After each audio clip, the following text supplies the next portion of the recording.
Welcome to O-Talkin' with Dave. Put your hands together for the pastor of positivity whose glass is always at least half full. Here's Dave. Hey, how we doing? I hope you're great. I am top shelf and ready to go. I have been as busy as I've ever been in my life, and I love it. I absolutely love it. And a lot of times, I will even say most of the time, people are hitting me up with stuff they're struggling with. Yeah, I'm going through this, I'm going through that. And I've either been through it, I'm going through it too, or it's coming up. I know.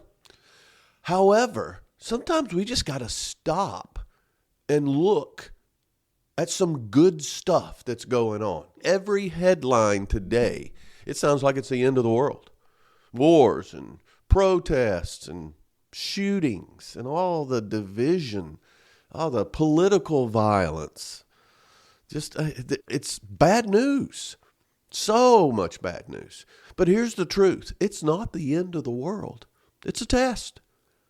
It's a test. And like every test, what matters most is what's happening to us individually. It's us. I don't know why we get so uptight and worried about stuff that does not affect us at all. I think we're conditioned to do that. But what do we want to hold on to? What do we hold on to as dear or as good news? That's important. And I'm going to share some. I am, and I believe it with all my heart. According to the American Psychological Association, those people are crazy. 7 out of 10 adults say that the country feels more divided now than before. I don't know. I'm more concerned with the people I love and me and the people I deal with. Opinions on the country? Okay. It depends on where you live. The World Health Organization, which we got very familiar with a few years ago, reports a 25% jump in anxiety and depression since 2020. Did the World Health Organization take responsibility for the anxiety and depression they created in 2020? It's COVID. What hasn't changed? Human goodness. You just don't hear about it. It doesn't make headlines. It's quieter, but it just needs a louder mic. So I'm going to give it a mic. Not that I am human goodness, but I've got 10 things. Bear with me. 10 things worth holding on to. 10 good things. All right, let's hit it. These are in no particular order, by the way. First one, character still matters. What you do when no one's watching. That's what counts the most. And I'm not talking about impressing other people. I'm talking about staying true to yourself. And this is not cliche, Dave, going on here. Your character matters. It does. I mean, it always has. Abraham Lincoln said character is like a tree, and the reputation is its shadow. And the shadow is what we think of it. The tree is the real thing. So, character, have deep roots. You can make it through any storm. Your character, that's who you are. And that's a good thing. Number 2, kindness. Kindness travels fast still today. Studies show acts of kindness release serotonin in both the giver and the receiver. It literally makes both people happier. Now, kindness has become a buzzword now. You know, it's misused. It's used by people who aren't kind. I did an O-Talk on kindness. One small good deed in a grocery store line may save someone's spirit that day. You won't always see the results, but you don't do it to see the result. It spreads.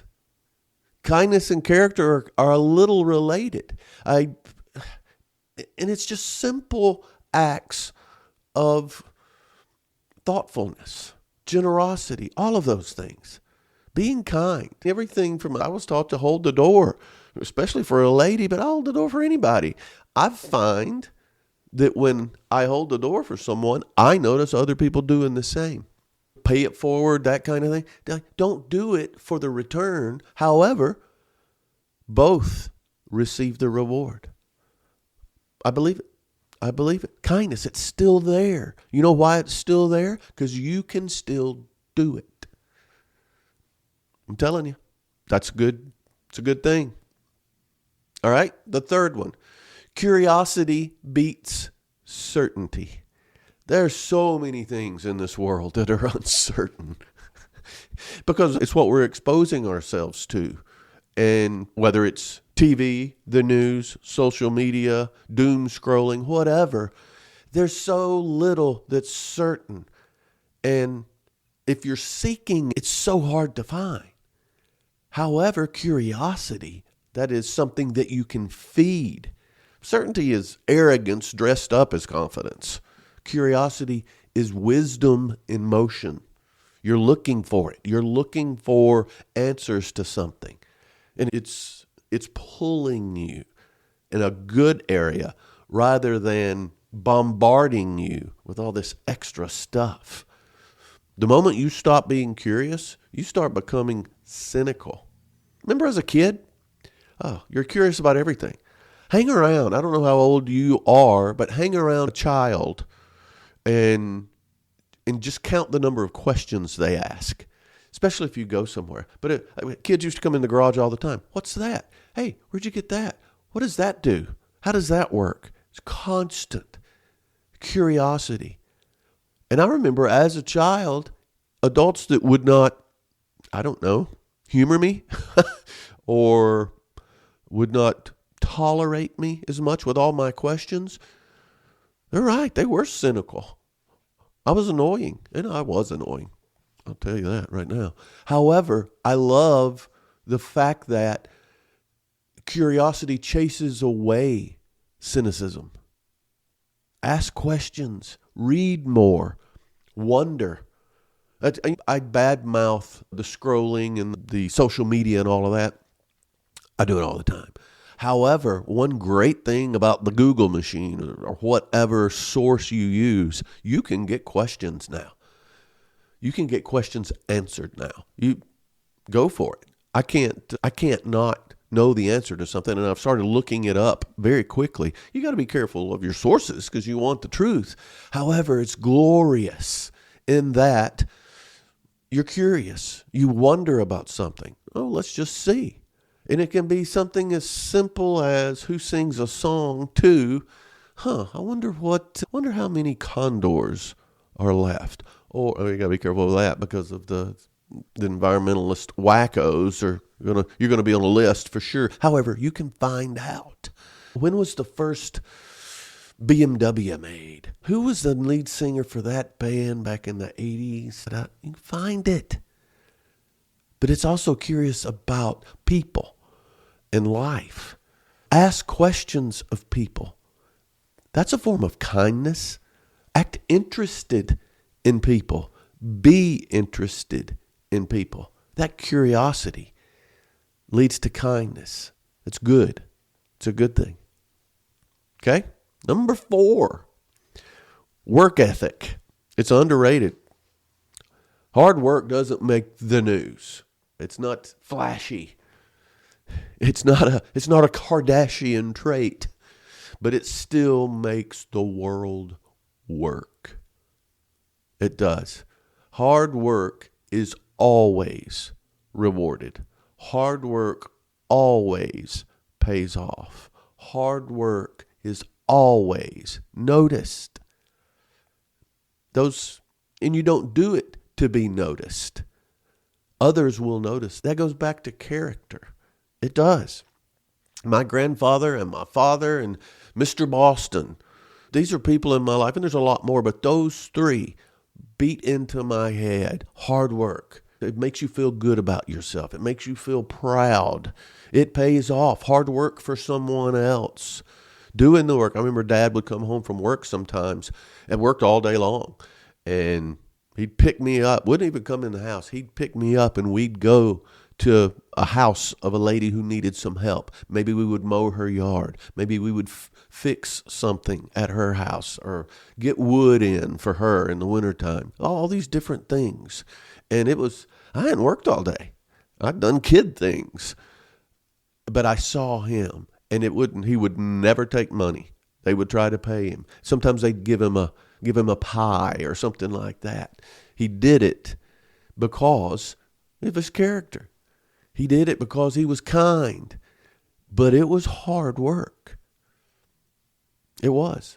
Your hard work may not change the world, but you can change your little corner of it. You can change your neighborhood. You can definitely change your little boy that's watching you. It's important. And your little corner of the world matters. It does. Hard work, underrated. It's a good thing. Number 5, laughter. Laughter heals. Laughter heals. Some of the toughest times that I've been through, we infuse laughter. I was at a funeral recently and we were laughing too much. However, it was my dad's funeral and my dad would have been right there laughing with us, and I'm sure he was. But the Mayo Clinic reports that laughter strengthens your immune system. Laughter strengthens your immune system. It relieves stress. And of course, it boosts your mood. I don't know. There aren't many times, and I don't want to think of them because I don't want to think of a time without laughter. But I don't know of a time offhand when laughter didn't find a place. In putting humor in things, some say it's a defense mechanism, and they're right. However, it lightens things. All those things, your immune system, it relieves stress, it boosts your mood. Basically, a sense of humor is cheaper than therapy, and it's easier to find than peace talks. It is. Laughter is so important. It is medicine. It's the closest connection between two people. Find people you can laugh with people. Laugh at other people's funny stories or jokes.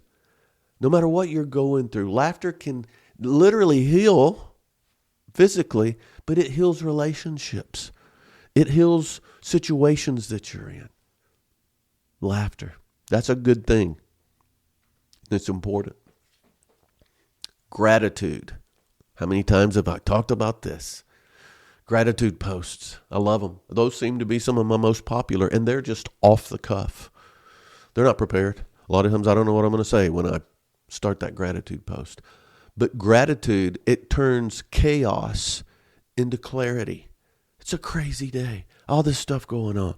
Boom, I got all this to do. I've got all that I've got to undo. What am I grateful for?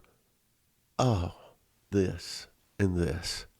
Okay, that chaos just turned into clarity.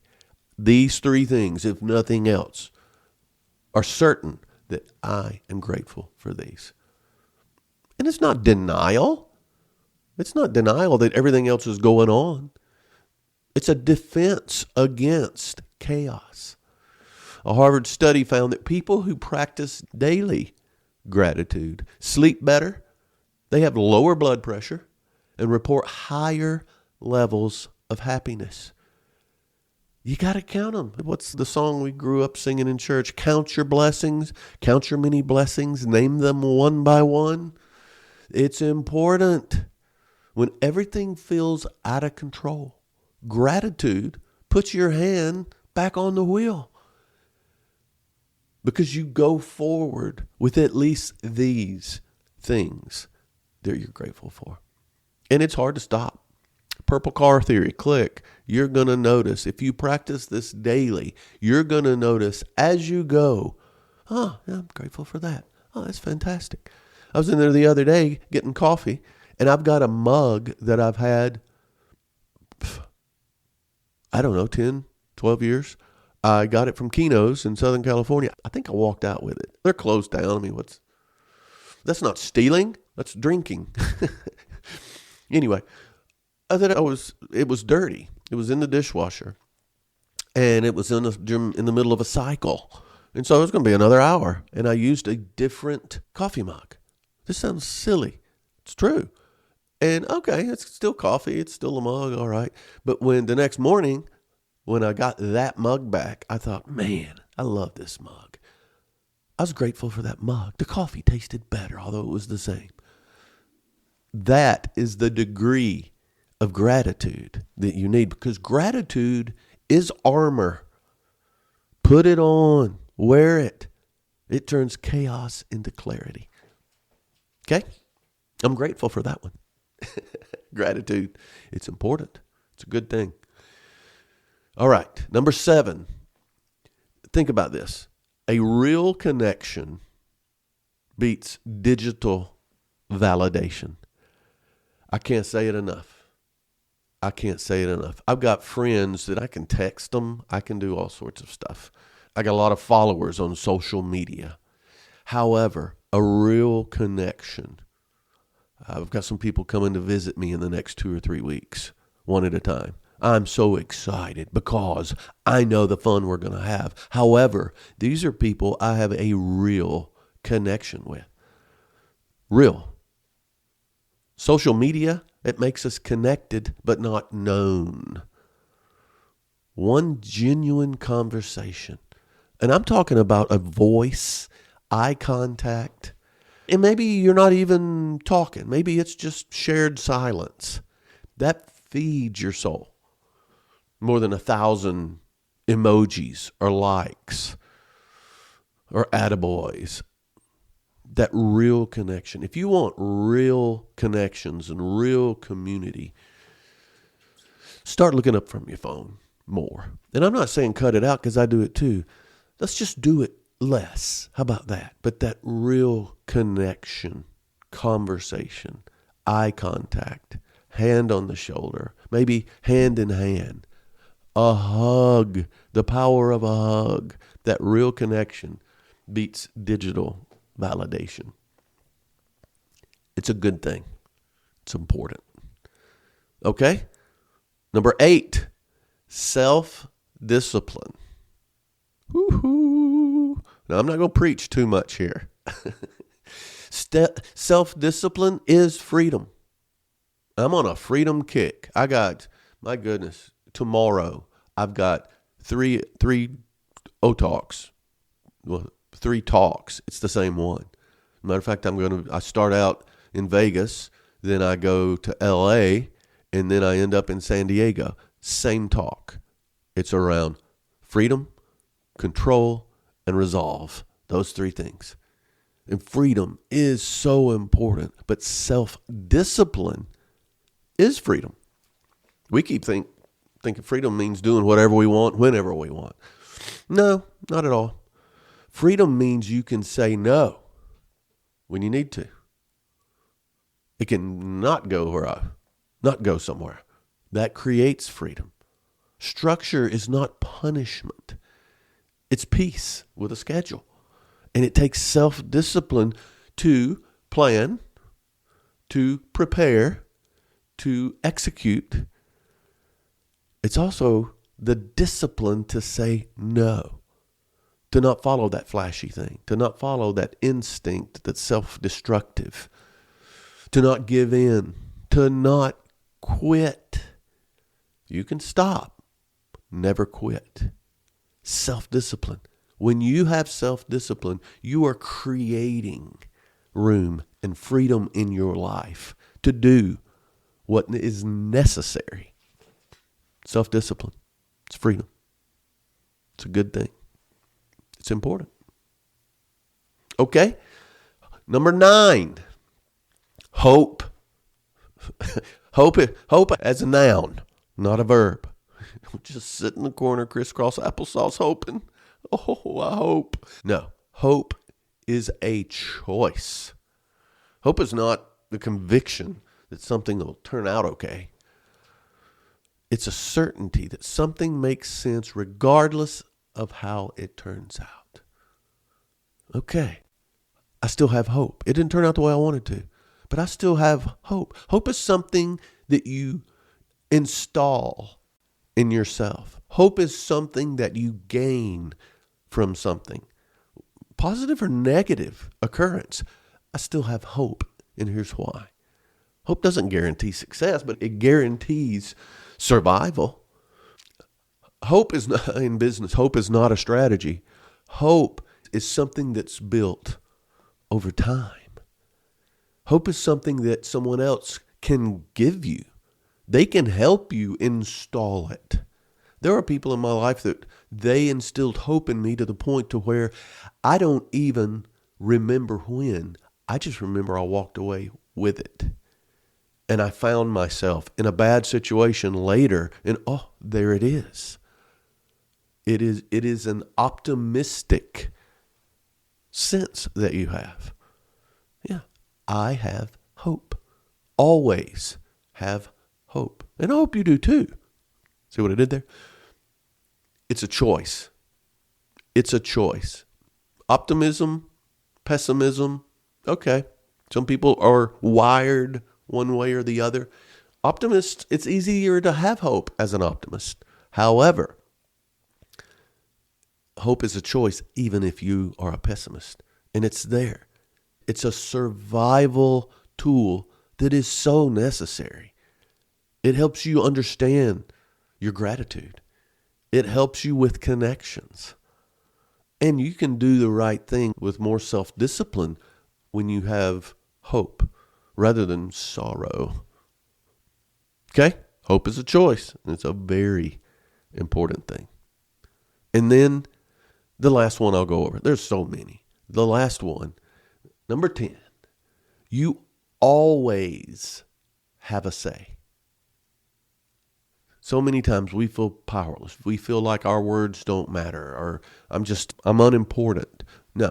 When everything is taken away from you, your plans, your comfort, even your control, what's left is your choice.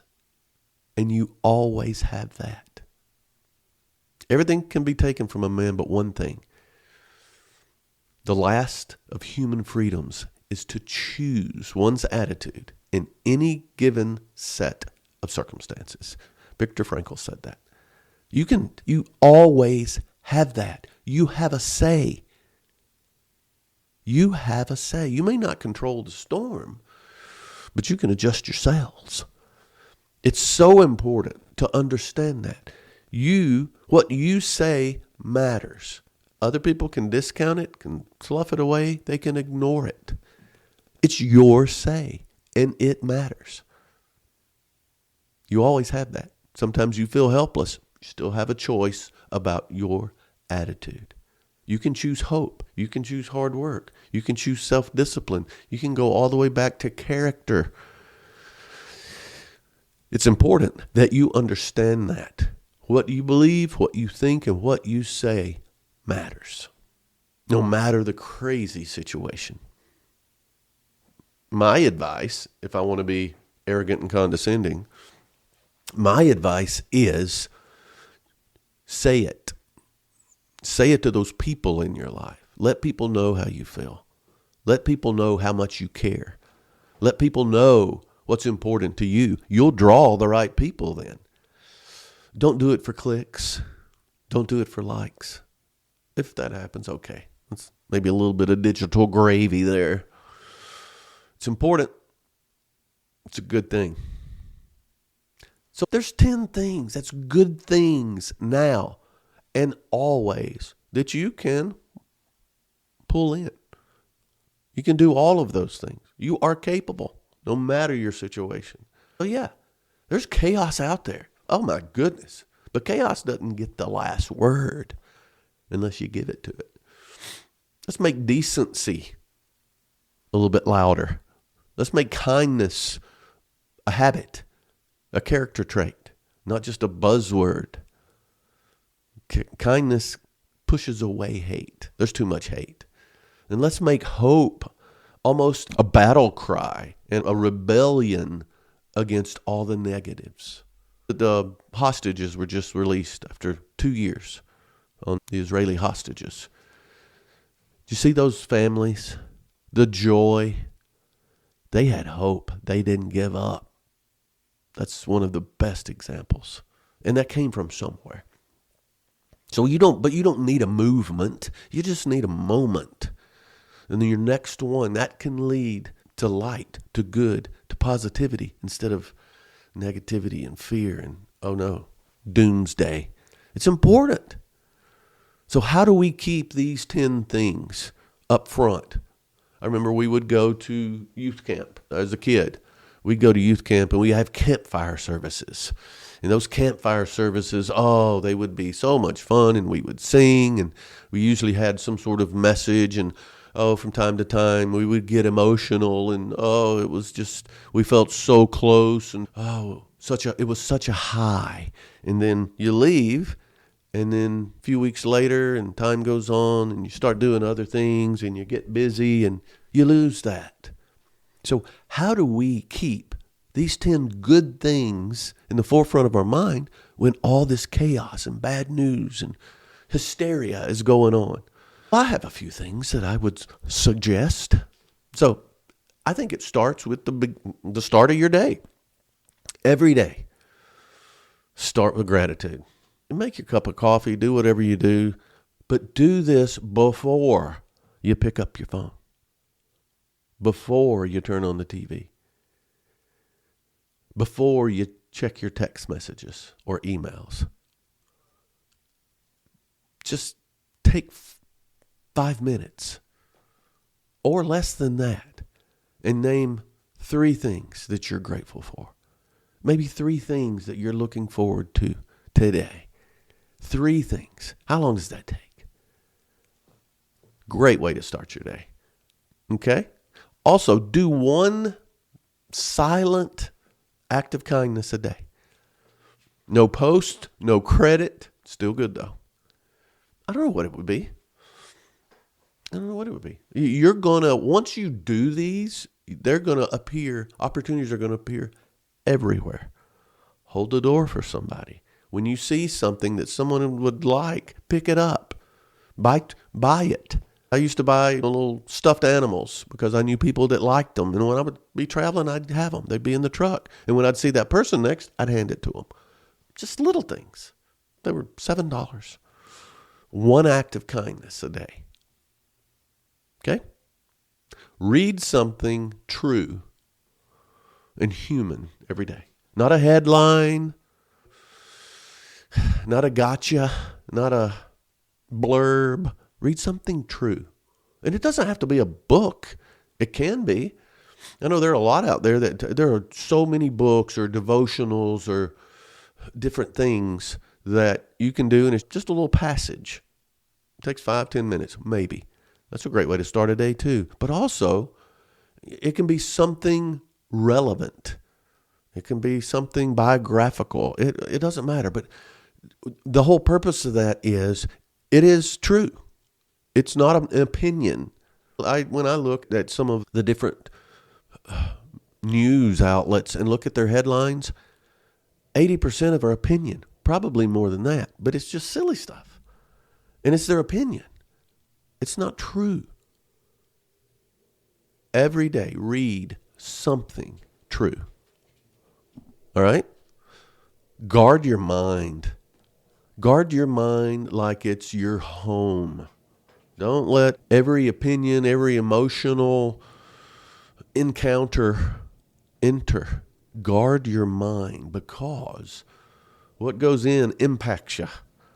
The things you're around, the things you participate in, the things you're exposed to, it has an impact whether you know it now or not. So guard that. Being around negative people, being around gossip or emotion, or really more drama than anything, guard your mind. Don't participate.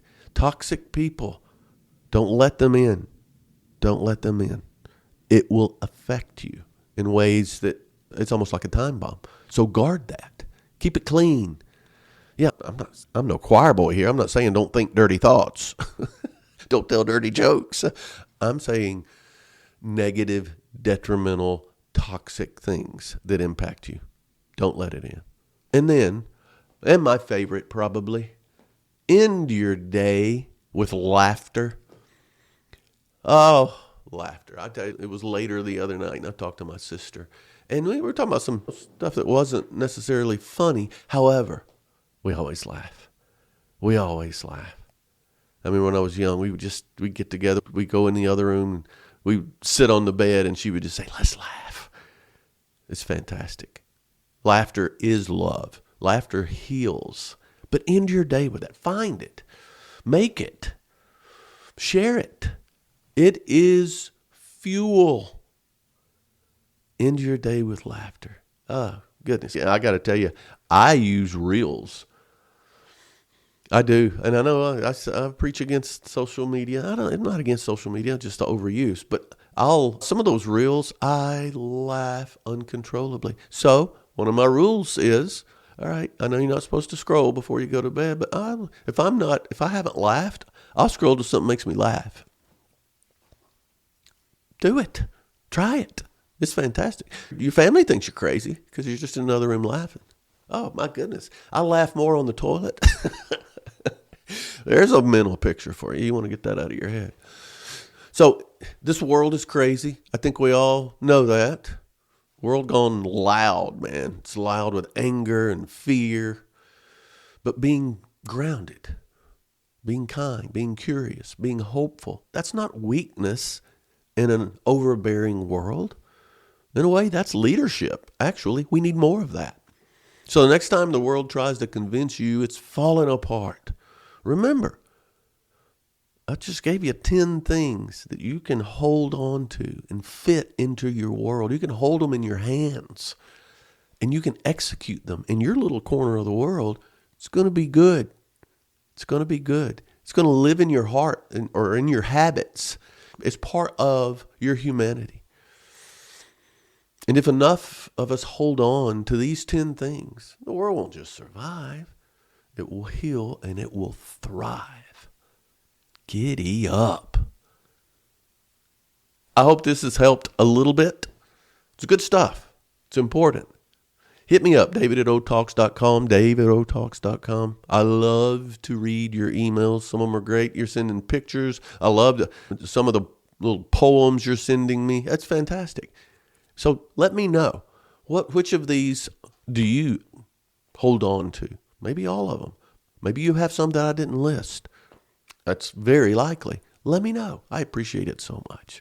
So thanks for hanging out. Thanks for hanging on. But most of all, thanks for O-Talking with Dave. Giddy up.